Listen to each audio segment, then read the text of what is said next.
punch, 1, 2. Then I swing back at him. He's going to double block and chop, and the other side. Then he's going to swing back at me, 1, 2. And we do this nice and easy till we get the hang of it. 1, 2, 1, 2, that's it. 1, 2, 1, 2. Now, once you get the idea behind the double, we're going to convert that into a single technique. So instead of having him go 1, 2, we still have a chance that he's going to throw that punch before we get there. So now when he throws his punch, we're just going to move in.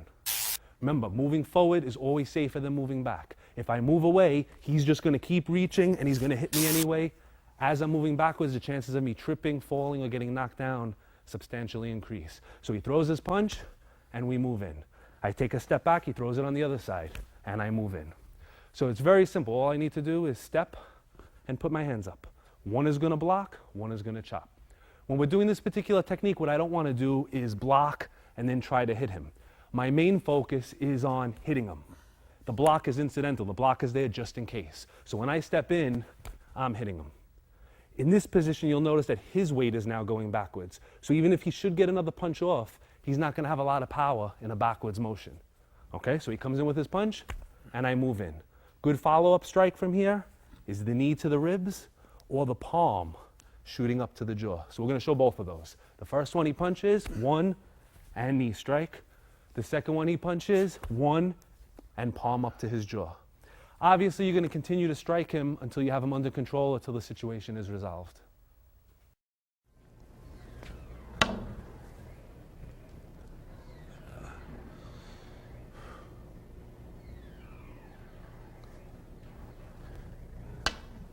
Punk! Yeah! Okay, let's go through what just happened there. As I was finishing my shot, my attacker, for whatever reason, didn't like me, wanted my pool table, decided he was going to punch me. If he was very smart, he would have punched me while I wasn't watching. Thankfully, he didn't do that. He actually tipped me off by hitting the pool stick or by touching me in some way. In a real bar, real situation, there's noise, there's things going on. Sometimes it's hard to pick up footsteps and hearing things behind you. You actually need to be touched or pushed. One way to prevent that, though, is to be aware of your surroundings at all times. Meaning, when I walked in, I should have recognized the fact that he was sitting there, giving me a hard look, not liking me for some reason, and I should have been a little bit more aware. A couple other things that are very important is make sure, again, you know your surroundings, you know where the exits are. If you had an altercation with somebody or some words with somebody, best bet is to leave the bar, because people generally tend not to forget. So they'll wait for a more opportune time to get you, either when you're in the bathroom, when you're playing pool, when you're not paying attention. We're going to go through this one more time slow, try to explain what we did, try to pick up some of the fine points. Okay, basically I was taking my shot. He came up from behind, which I didn't know until I actually felt him hit the pool stick. As soon as he did that, I recognized his punch. I did our circular motion defense, which was the 2 arms with our head in between. Immediately, I struck him. Aside from trying to hit him back, the main reason for this strike is to stop this other arm from coming in. If he punches, do 2 punches. The next punch is going to hit me. So I have to make sure I stop this arm. The best way to stop it is by hitting him here. Now, by focusing this way, I can see what's around me, but I can't see what's behind me. So by rolling him, I can actually expand my vision and see in a full circle.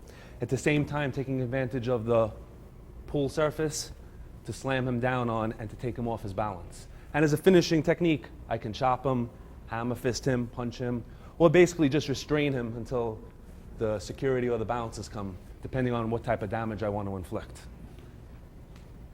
Okay, we're going to do that one more time. We're going to do it at half speed, using all the techniques we just explained.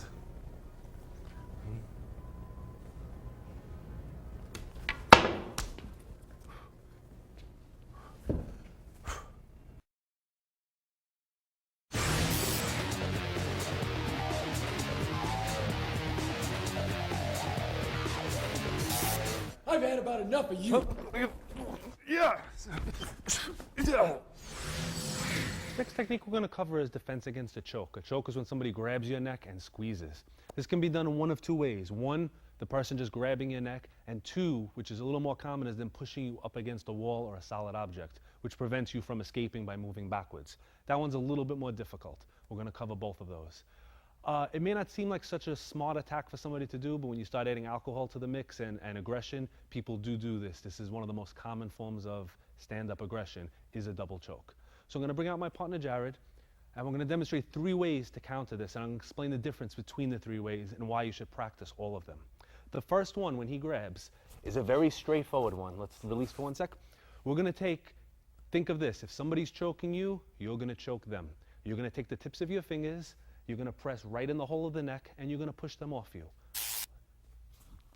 No matter how hard he chokes, this is going to make him let go. This is good if you start to freeze and you can't think of any of the other moves to do. You got to get him off you quick, or if he's got a monster grip. So he chokes, fingertips in. And if you notice, I took a little step forward. The reason being is if I stand here and I knock him back, I may not have hurt him enough, and now he's going to come back and punch me and kick me and whatever.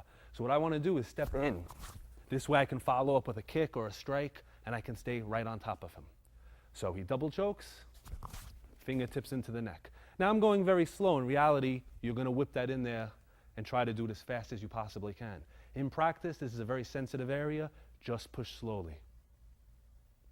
For the second variation, what we're going to do is maneuver his body. This one is excellent when you're up against the wall. What this will do is actually reverse positions with your opponent. This also becomes more important in a multiple attacker situation where you want to use one person against the next one.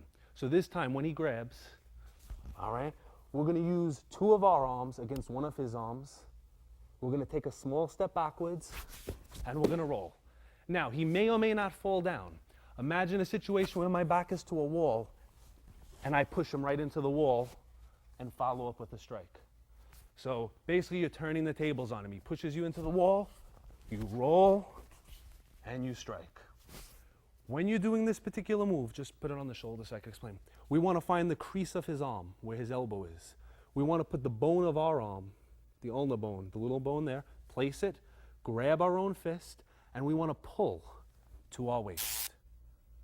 If I want him to make a full turn, I just rotate my body, and he rotates. You have 3 variations now. You have the fingers to the neck, you have the roll, and the third one, which we're going to cover, is going between the arms. On this one, we just take one arm, and it doesn't matter which one. We go through the middle, and we strike. This one, again, is also useful for multiple opponents because if there was somebody next to me, I could actually be poking towards their eyes and hitting the person in front of me. So you hold on to a wrist, which is very important because if I go this way, he may want to punch me and pull his arm out. I don't want him to do that. I lock his arm, I go up, I turn, I either hit him with my forearm or with my elbow, depending on how close I am to him. But it's the same technique. So he grabs, up, and over. Another variation on the choke is the headlock. The headlock is one of the most common forms of attack, and it's actually the least effective because in a choking situation, you're actually cutting off the blood and air supply. In the headlock, it's just uncomfortable. But nevertheless, this happens quite often, and people do it. For this technique, we're going to bring David out. He's going to come on this side of me. Now, you have 2 major things you can do to get out of this. Let's show what the hold looks like first. He grabs and he pulls you in nice and tight. What you should notice right away is basically his groin area is right there. So one real quick way to get out of it is to give him a nice hard punch right to that area. So we'll just demonstrate that, not too hard of course. As he's here, punch. Another way which will give you a little bit more control over him and allow you to maneuver him in any direction you wish is to use the space right underneath the nose. You're going to take your middle finger, press it, and tilt him back. So when he's grabbing, first thing we want to do is relieve some of the pressure. We turn our chin in and we hold his arm. We reach over, we find that spot, and we just bring him down to the ground. From here, if we need to, we follow up with a kick, a punch, or whatever. So we're going to do that one more time. He grabs, we relieve the pressure, grab the wrist, turn the chin, reach over, middle finger, and peel back. Hold the arm, you can strike, you can kick, you can punch. I've had about enough of you. Yeah. Okay. Let's go over that one a little bit slower. I was watching the pool game, minding my own business. He was very angry. He came in. Now, this doesn't seem like a very good offensive technique, but as soon as he started pushing, it takes me off balance and it affects my breathing. Most people tend to panic. Keep in mind, panic is based on not knowing what to do. So when you know what to do, you're still gonna panic a little bit, but you're gonna learn to react. As soon as I hit the wall, I decided to use the wall to my advantage. Right now he's using the wall to put pressure on my neck. I press down on his arm with 2 arms. If you notice, his shoulders start to turn, which means his balance is now shifting to the side. I step to the side and I throw him into the wall. If this had been real, I would have thrown him much harder. Immediately now I use the wall to my advantage by kneeing him, and there's no way he can go to get away from the blow because the wall's there. The knee comes up. As soon as I land, I use my elbow into his neck, into his jaw. Again, multiple opponents. If I saw somebody coming, I would grab the neck and I would use the arm and the neck to redirect him. So let's do that one more time. Ready? Go half speed. He's coming in. I hit the wall. Spin. Knee strike. Elbow.